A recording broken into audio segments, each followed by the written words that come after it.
G'day everyone, the Global Surveyor, and I'm back out here. This is part 2 of my survey of a horse stud in Sydney, Australia.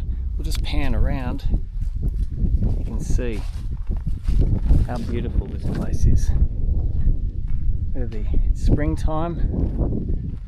I think what they call this fireweed, and it's probably not the best for horses, but it does make the horse paddocks beautiful. What a place to work, eh? And so the purpose of today's survey is to continue on from where I was the other day, and that is to map the horse paddocks. We need to locate the fencing, significant trees. There's a cottage down the end there that I'll be locating, a dam, a few boundary marks, and today I will be using my Leica GS18, but I have a little surprise for you.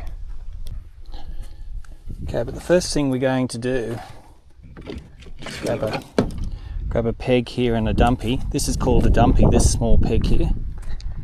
Primarily used for pegging out. It could be a peg for a building set out or a survey control. I'm going to place a peg just out here in the paddock, maybe close to the fence. Somewhere here would be good. Just hit that in. Got a little clout here too, which I'll use in a sec, but we'll hit this in. Got the good old 14-pound hammer here.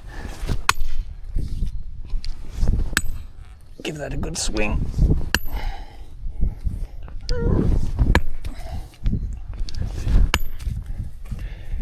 Probably one more just to get it at ground level there, and we'll put the clout in like so. Give that a hit right in the middle of the peg. What I'll do is, because there are horses in this paddock here, I'll put the stake just up against this post, and I'll measure a distance to the peg and write a distance on that stake. Actually, you want to start the day off correctly, and that is, one, make sure you got a hat on, make sure you got some sunscreen on. In Australia, the sun is extremely strong. I'm not sure about our European or American friends.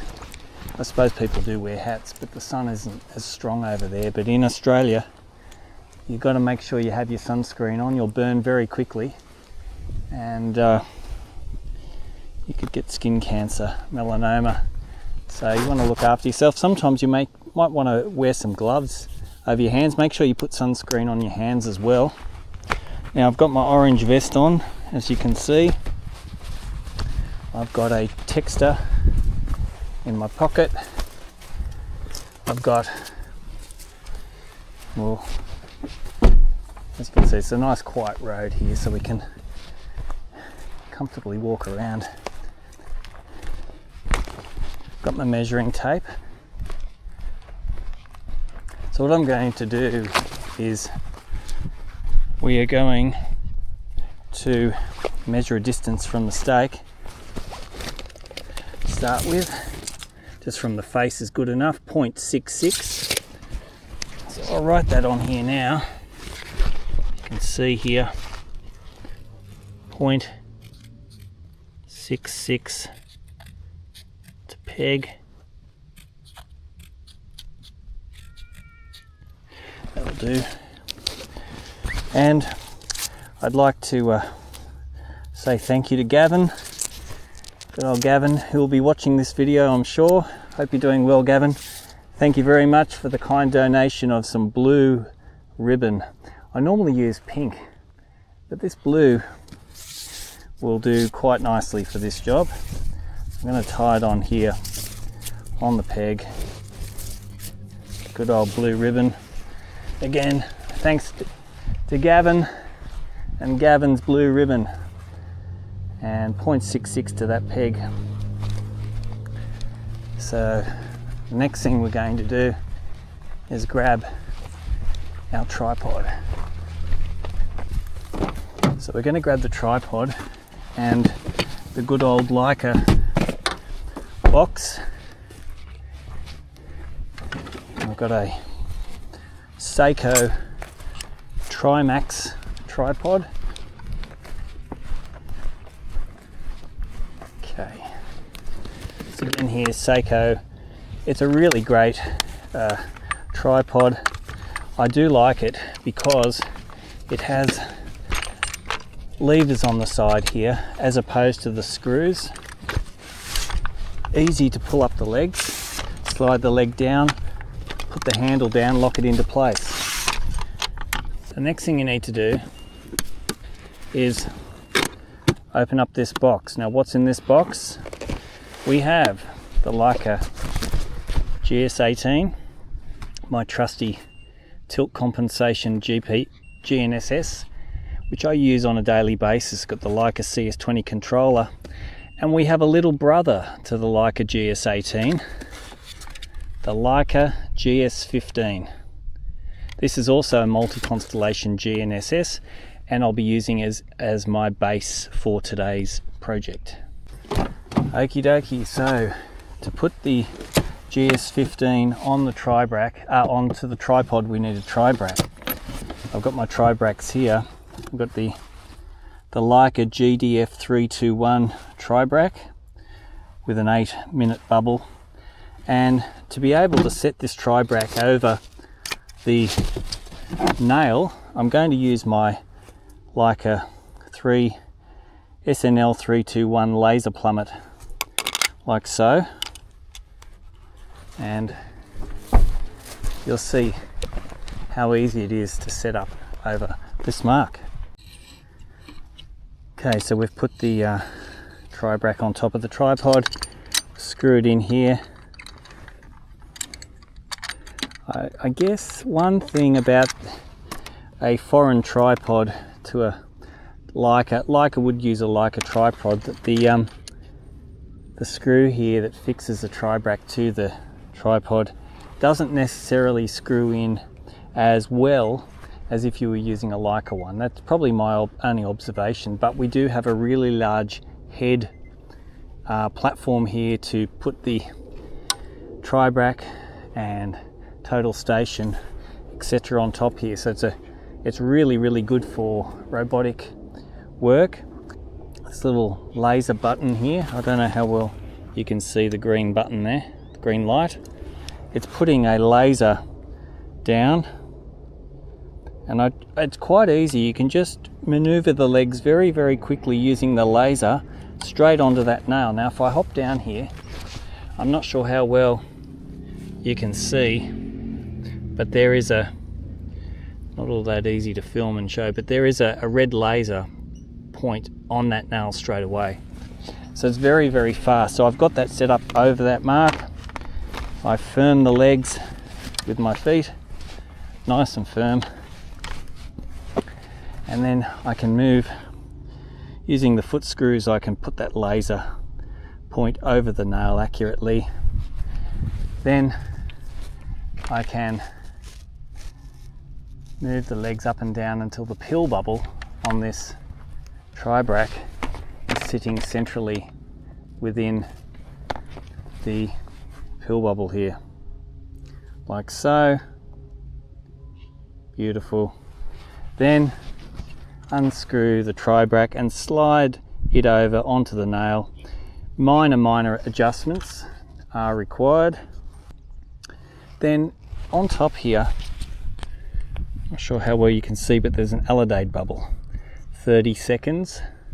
So we're going to, I'll try and show you this as we just adjust the bubble in one direction, and then we want to turn this 90 degrees like so, and do it again, get it right. And to make sure it's 100% in adjustment, turn this 180 degrees.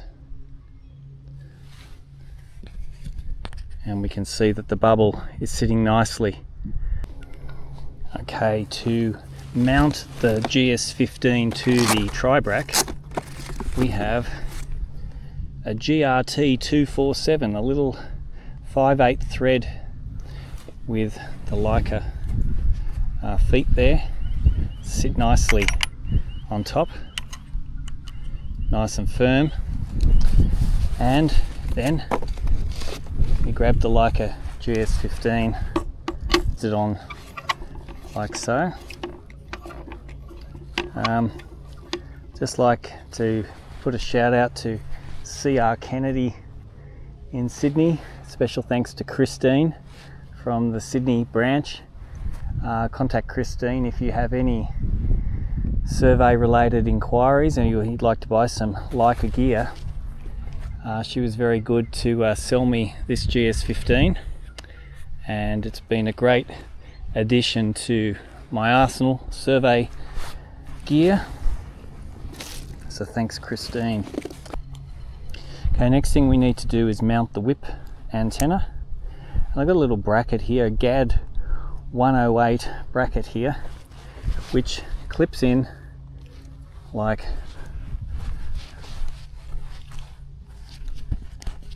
so, clips in like that, and the whip antenna screws in on top. Now this is a UHF radio antenna, and it's going to be broadcasting corrections from this base to my GS18 as I wander around the paddock today. Noting that I could, in this area here, I have good internet signal and I could be connecting to CoreSnet to receive my corrections, but in this instance I'm going to be testing out the GS15 base, which is another way of using GPS, which is probably the traditional way of using it before CoreSnet came in, just a base and rover UHF radio. And the beauty of this is that my baseline will be quite short, whereas if I'm connecting to CoreSnet, my baseline could be quite long, and in this location it's quite some way from the nearest core station. So I'm hoping that this will be a more reliable solution, especially in amongst those trees and down into no man's land. Okay, so you can see I've got some these Leica GEB212 batteries, and the beauty of this GS15 is it takes two batteries like so. You click it in like so and put it on. That's one side. I've written here 15 so I know, because I've got a lot of batteries in that box. Click it in like so, that's all good. And we'll turn this on by pressing this little button here, the on and off button. You just got to hold it for a few seconds until you see the green light coming on there. I'm not sure how well you can see that. And we'll get that GPS base fired up. Now, one thing I'm going to do, which I've just recently got, I've got this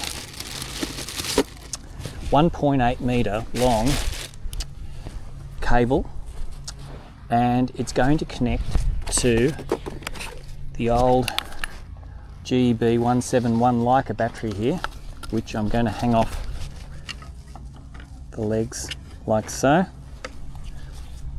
and this will just give me that extra bit of power. Now I've got a little tag here, the blue end. This is a Leica GV219 cable, and the blue end connects to the battery, and the tag at the end here, the non-tagged end, will connect to the GPS itself. I'll just put that in here. Gotta remember which port to go in. It says there's a little battery symbol here. So now the beauty of this is that it will start off using the external battery, and that should last all day. But if for some strange reason the battery was to fail, I've got the 2 extra batteries as backup. Okay, and the next thing we need to do is measure the height of this GPS base, and I'm going to read that with the measuring tape. Now, sometimes what you can do, and I don't actually have one of these, is a special Leica measuring tape that plugs in to a little hole here on the side of the tri-brack, and it's a measuring tape that wraps around and goes straight down this way.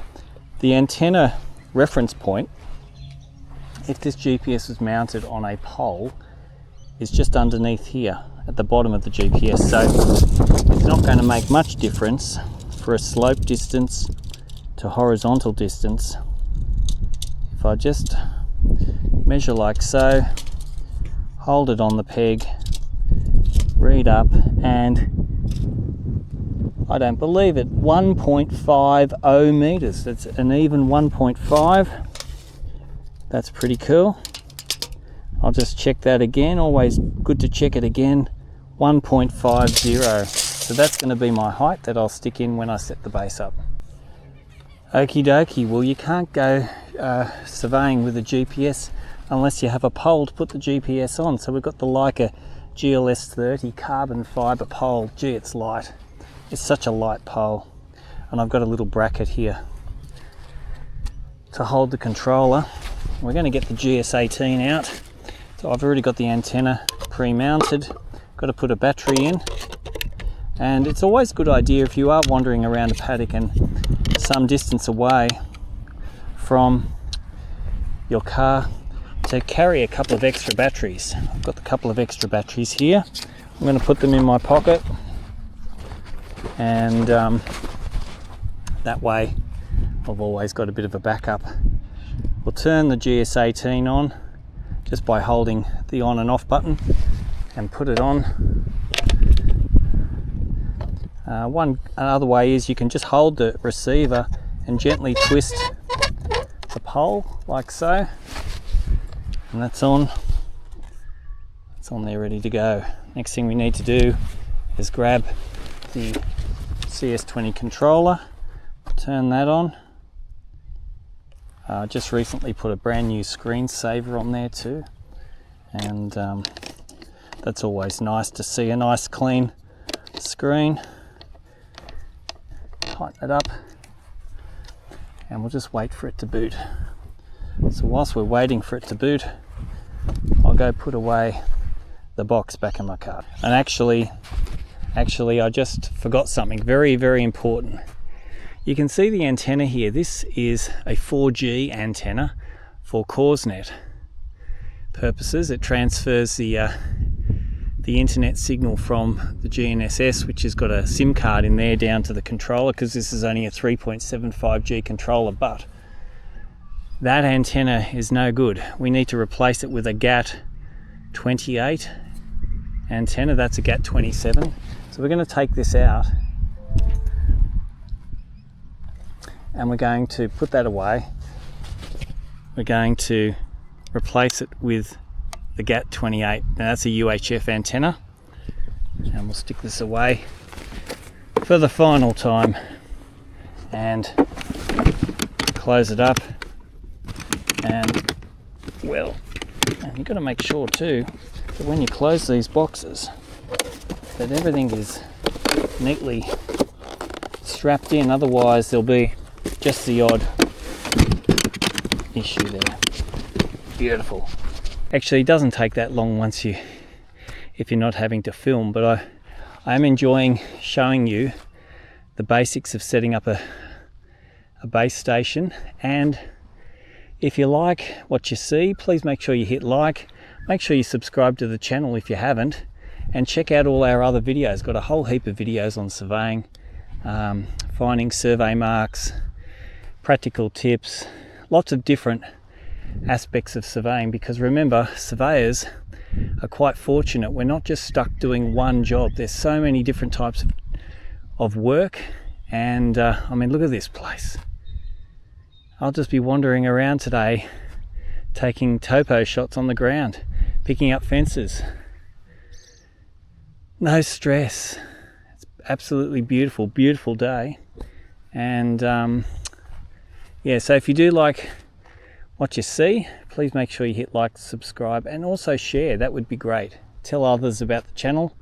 We'd really appreciate it.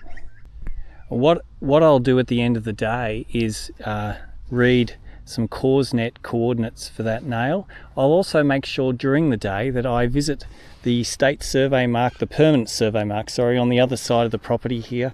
And I also have a nail where you might have seen in the last video where I was set up. So I'll read to those points as well, and so I'll make sure that I've got a few checks, but I think that the coordinates I get for this peg are going to be pretty darn good. They'll be here all day. Okay, now we're almost ready to start surveying. So you can see this has sort of been a bit of an instructional video on how to set up the base. One of the important things to do before you get started is just to make an observation of the dumpy, and I've got the beauty of this tilt compensation is the fact that I can just lean this pole out on an angle, so I don't have to worry about leveling it up. It's in tilt compensation mode. I'll change the accuracy mode to accuracy. I'll put the pole on the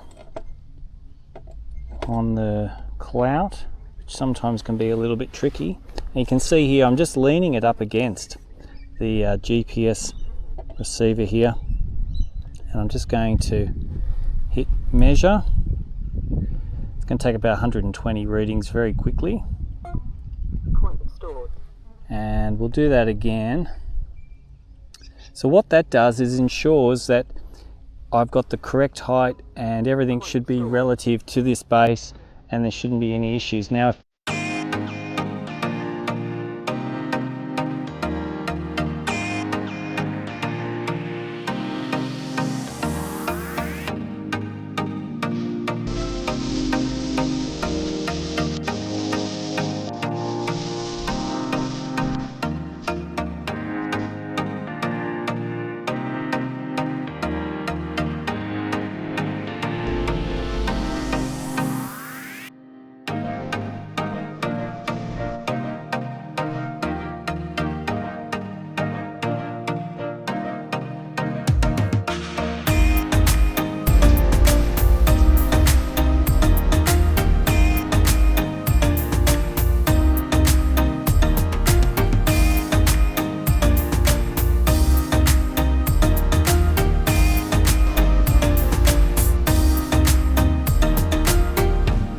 okay.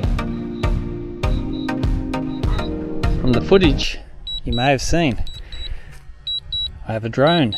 This is the DJI Mavic Pro. It's the original version, and it's in landing mode as we speak. Way up there, coming down to land right where it took off, and you can see here how wonderful the DJI Mavic Pro is, and how wonderful this is. Hands-free is going to land automatically.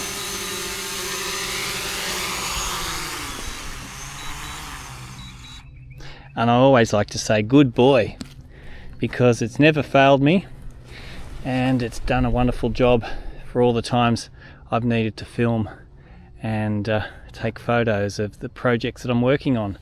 Thank you, DJI. One of the beauties about this DJI drone too, see how it folds away and goes quite neatly into this little bag, tiny little bag. Excellent. Okay, so one of the, as well as picking up fencing and structures, power poles, etc., I have to pick up services like so. This one actually says NBN, National Broadband Network. So I'll call that just a Telstra pit here in my coding. And I'm in tilt compensation, so again, very quick point stored to see how quickly point stored we can record stuff here. Point stored. Point stored. I just got a message here saying battery low on the controller. I thought I'd charge this one. I've got a couple in my pocket, so that's fine. We'll pick up the power pole at a later stage because I'd like to string that, and I'll start from the road and work backwards. So we'll continue through. Okay, and we're back at this corner where I was the other day, where there is a peg here. There was a reference mark here that no one's found. Everyone's had a dig for it, but not to worry. I'm going to read this peg again. It's got some ribbon and a clout here. I believe this peg was placed by Ian Iredale, the surveyor. Now, if you haven't seen Ian Iredale's video that I made with him a couple of months ago now about his Starry Day app, the app that can read an azimuth from the stars, go check that out, because if you're stuck in a paddock and you don't have GPS and you want to get yourself on a grid azimuth, and I believe it's starting to make a worldwide presence here, available on the Google Play Store, go check out the app, Starry Day. I'll leave a link in the description. Point stored. So good day, Ian, Point if you're stored. watching. This is a Point peg stored. that you placed. Point stored.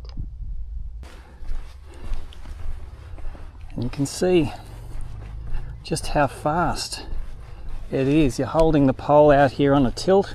Don't have to worry about the bubble. Point stored. And it's recorded. There's the GS15 base.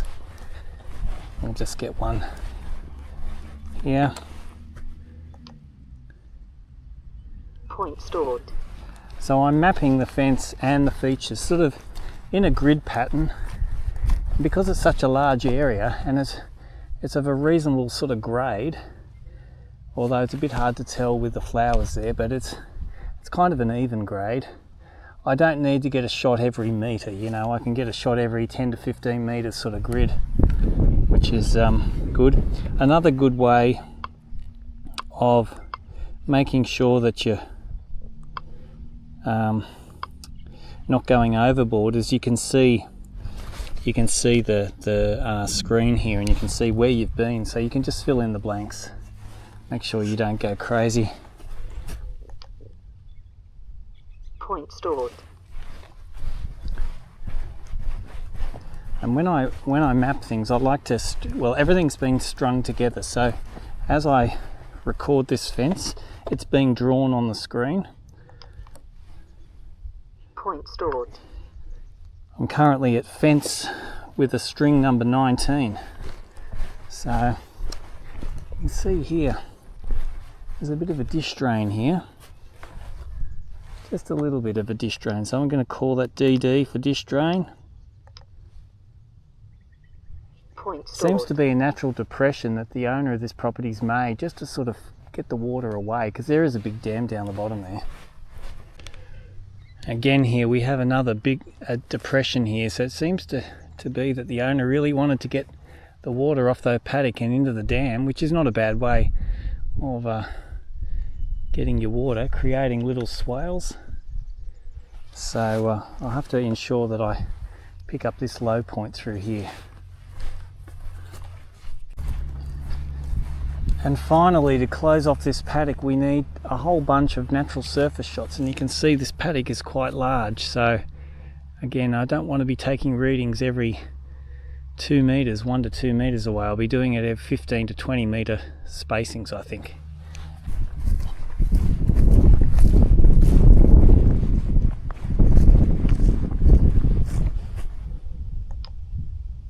Point stored. Another comment I'd like to make about setting up a base station, you can see I've just set it up in the open, but sort of close to the car. I would probably, if I had a chance to do it again, I'd probably bring it out to here. And why would I bring it out to here?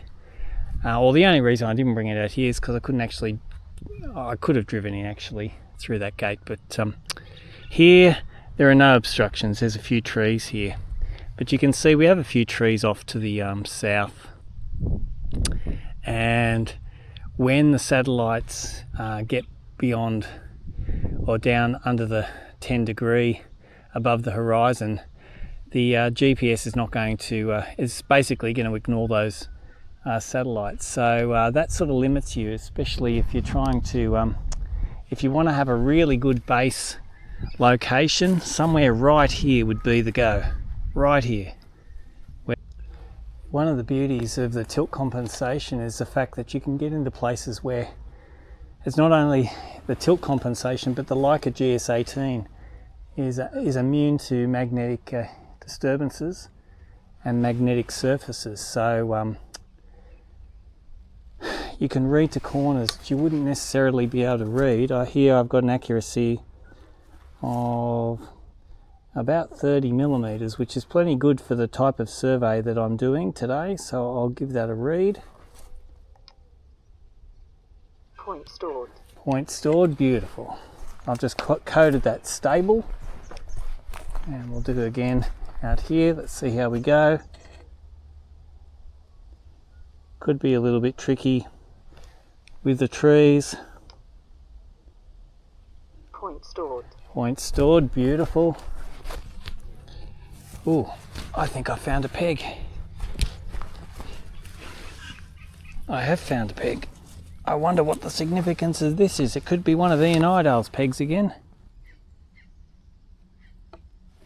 So here's another thing about tilt compensation. This strapping here is on.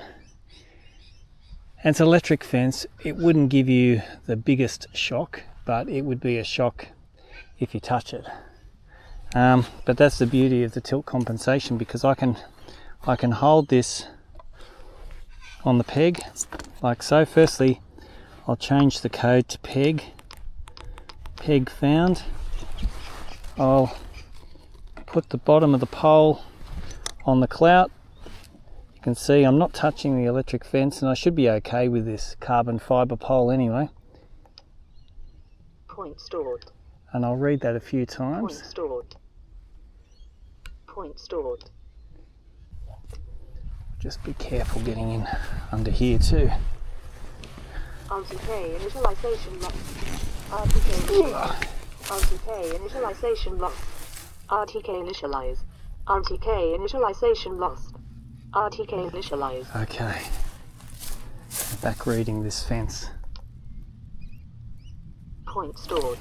And if you're wandering through here, and I know it's springtime, but if it was summertime, just want to be a bit wary for snakes, especially red belly black snakes or brown snakes. They could be lurking in this long grass. Oh, you can see here, see little tags here where the arborist has been on these trees. Just wander through here and I'll take a reading on the benchmark nail that I put in the concrete here. So there's my benchmark nail in concrete. I'll read that again. Nail, benchmark. Hold it on here. Which is not all that easy to do sometimes. Again, we don't have to worry about tilt. Point stored. Okay, so when I was here a few years ago, I put a nail in a rock. You can see there's the that's that green dam I had in my last video. I'm just going to stake out a nail here. You want to be careful walking around here. I'll stick to the fence because that looks like where perhaps a horse or whatever probably chose the same path. We're getting close.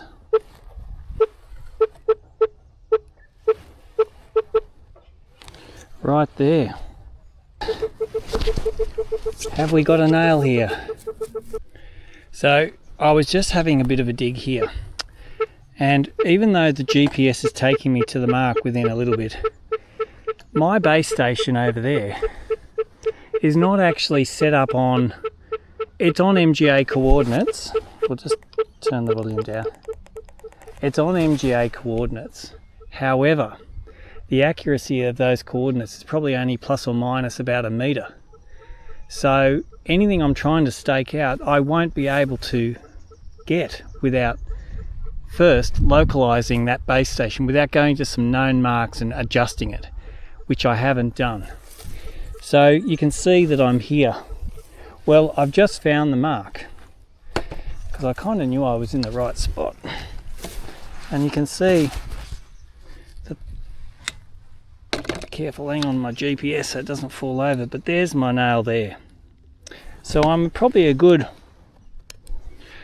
metre south. I was looking at a good metre south of where I should have been, which just goes to show that setting the GPS up there on an assumed set of coordinates, well, it's MGA. I've just let the GPS determine the coordinates.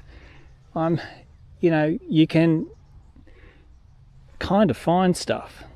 So I'm quite happy about that. I'll read onto this nail now, and again, when I'm back in the office, I'll adjust my survey to suit that nail, the nail I've just measured, and a survey mark way out on the road, which I'll measure later. So for the purpose of this survey, I'll be limiting my observations just to the edge of this fencing here, which sort of goes down to a house down the bottom of the hill, because it's too thick and too much headache. So, and there's another dam down there. Whilst this GS18 would easily map a lot of that, it's just time consuming. So what I'll be doing is providing some approximate contouring for this area here using LiDAR mapping, which is has an accuracy of plus or minus 0.3 of a metre according to Geoscience Australia. So that will be plenty good enough to show what's happening, and I'll be able to trace the dam and make a good picture.